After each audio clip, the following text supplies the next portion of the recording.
Will from I Love the Amateurs, our winner of NRL Fantasy in 2022, was kind enough to send me some answers to 6 questions that I got for him here. So we're going to go through them, a few fantasy gems for this year as well in terms of strategy and also some must-haves and potential cash cow that you'll be looking for this year. But we're going to kick it off with checking out his team and how he ended up last year. So obviously our winner, he ended up with a team value just under 15 million at 14.94. And if you look at his squad that he finished up with, it's absolutely incredible the amount of guns that are in there. You've got Harry Grant up top, Payne Haas. We got Murray, Offengawe, Papali'i and Crichton, Munster, Dewey. We got Burton, Crichton, Nico Hines at wing fullback, the dream.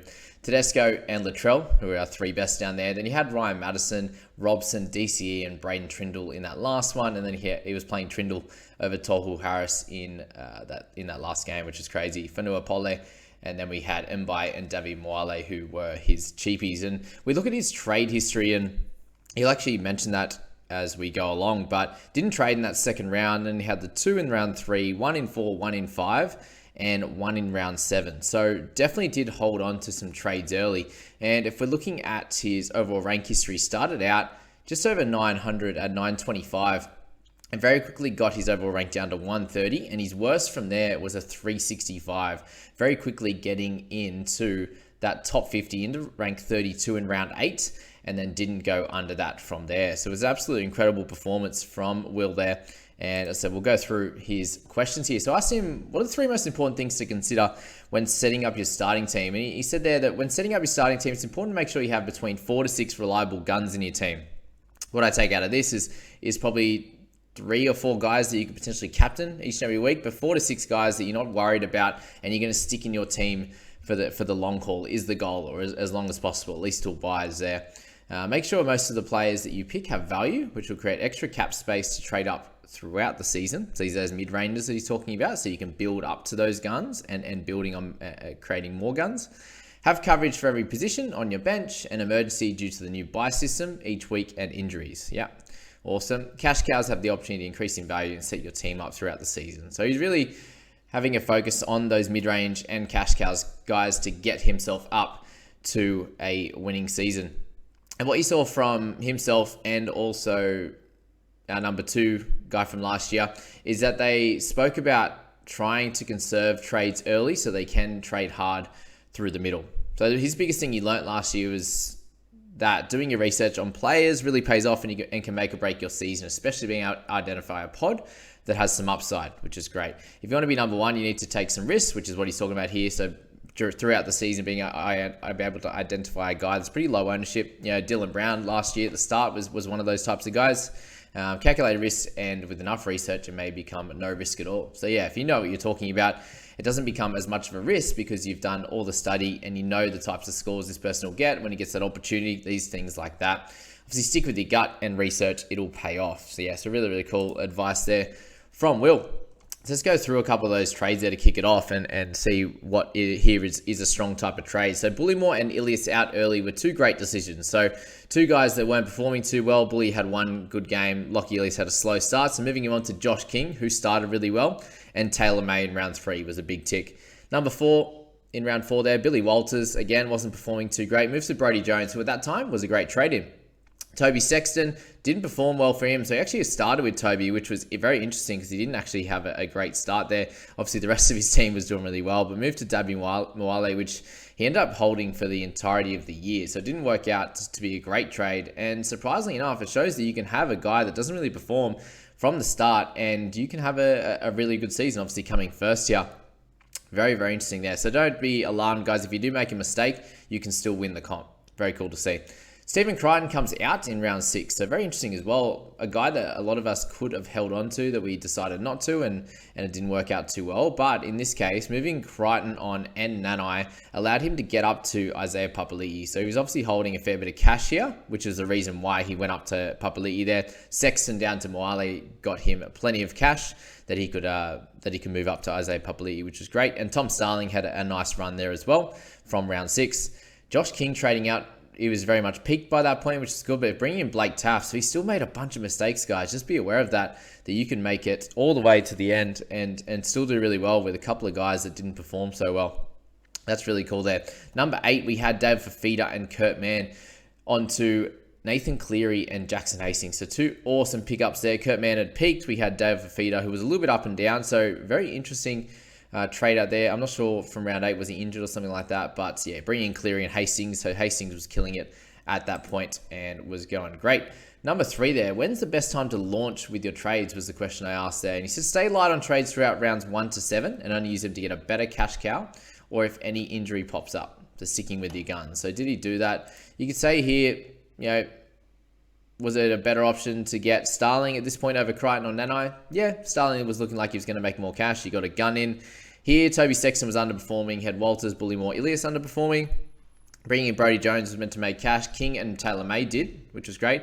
Davey looked like he potentially would. It just didn't work out that way. So, it was a bit of a hit or miss, but that can happen. Blake Taff as well probably looked like he was a good chance of making money and just didn't live up to what he did in that final series of previous. So, yeah, that first 7 rounds, he did fairly okay. As I still made a couple of mistakes, but really didn't trade anyone out that still had money to make or was a gun that just had a few average performances, for example.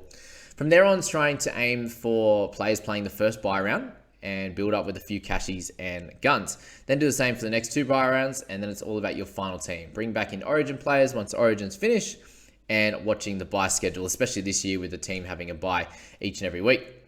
Leaving a few trades up your sleeve come late season, so you can make a few to obviously score great in the last few rounds.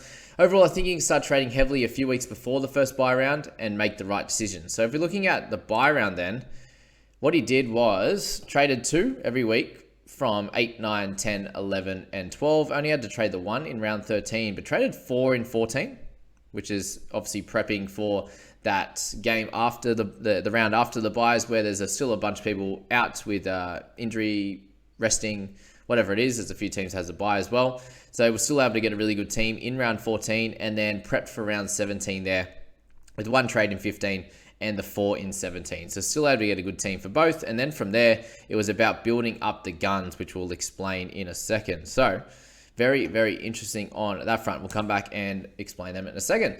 Number 4, what do you look for in a good cash cow? A good cash cow needs to have a solid role fitting their play style and point scoring. I think that's a very interesting one. Fitting their play style.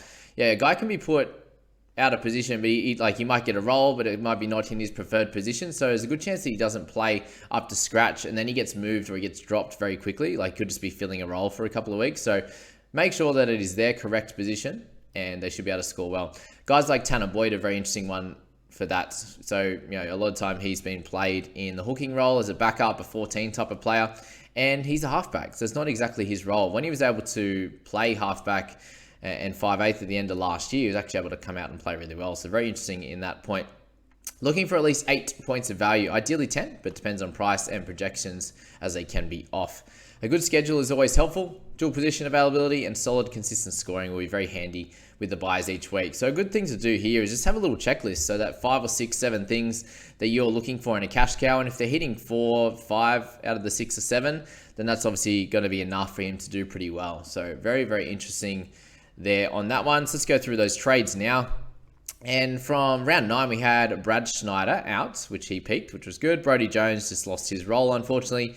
Brought back in Angus Crichton, who really kicked it off at around that point, 9, 10, 11. A lot of people wanted to pick him up, and he didn't go as well from there. And Isaiah Tass, obviously, he came in and had that one big game, so that didn't work out too well, unfortunately, for him. And you see here, he ended up trading out Isaiah Tass in 13. So a lot of time you are taking a bit of a punt. You do have to take some risk, as he said, to be able to do really well.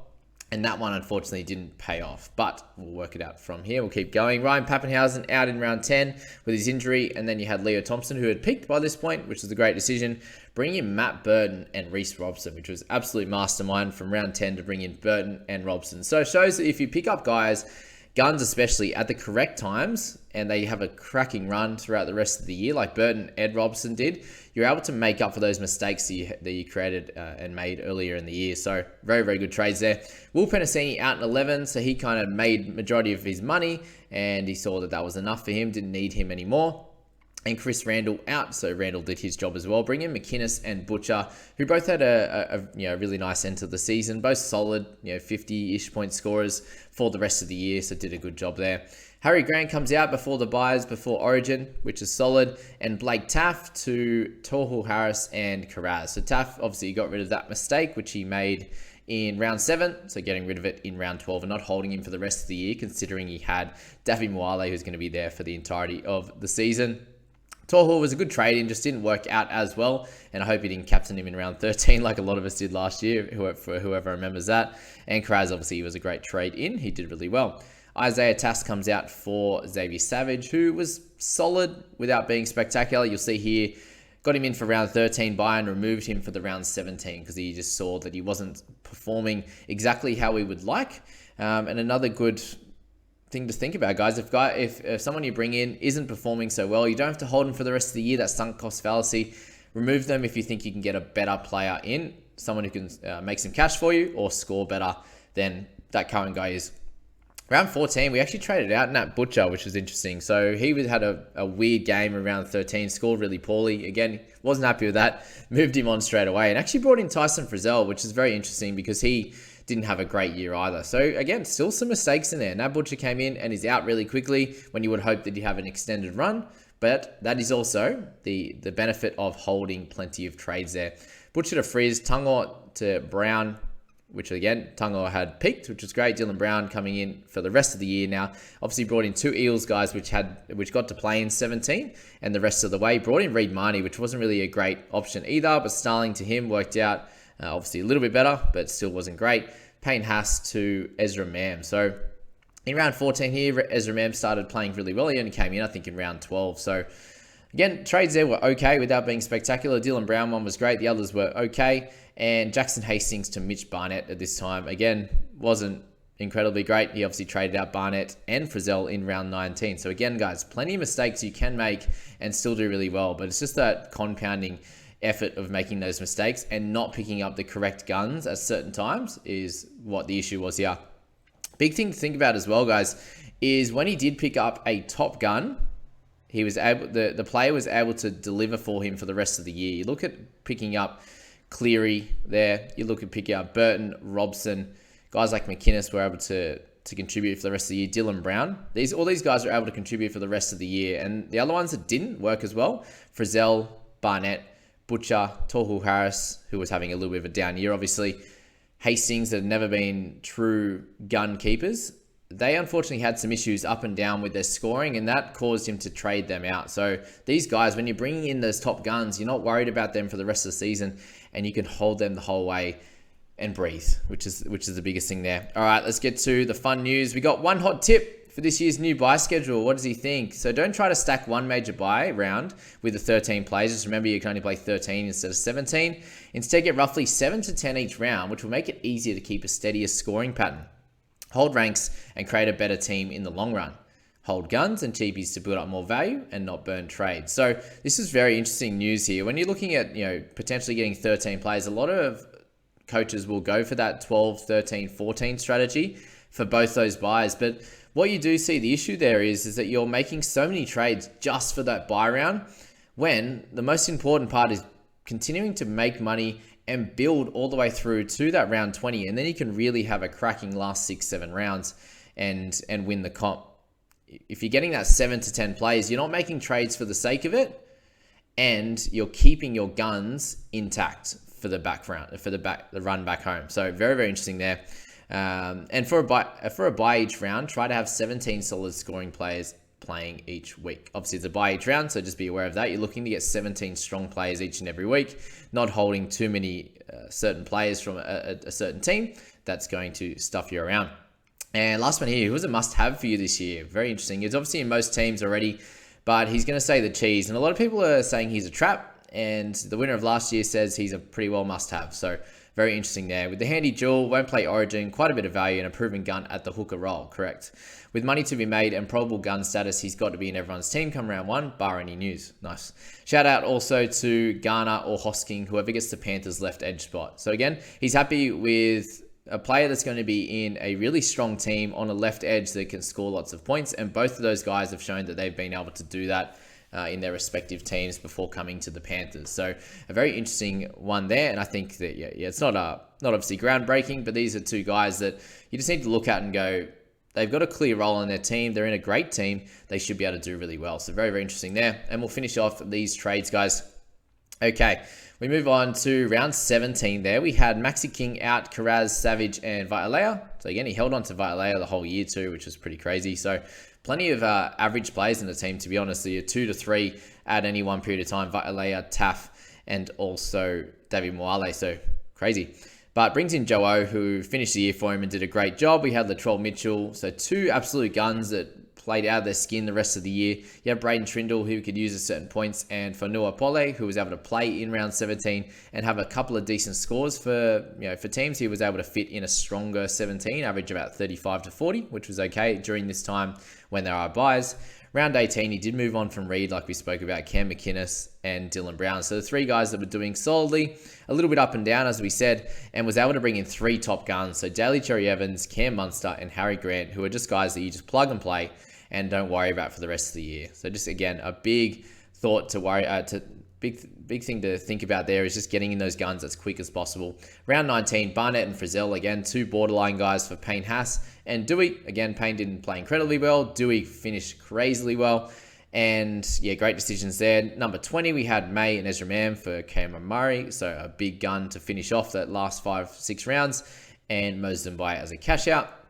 21, Nathan Cleary for Madison, so a straight swap there for a gun, and Ewan Aiken to Stephen Crichton, which is an interesting one to finish, but ended up moving out of Crichton in round 7 and brought him back in to finish off. So overall, cracking year. He got all the way to first in round 21 and held that for the last 5 rounds. So congrats to Will.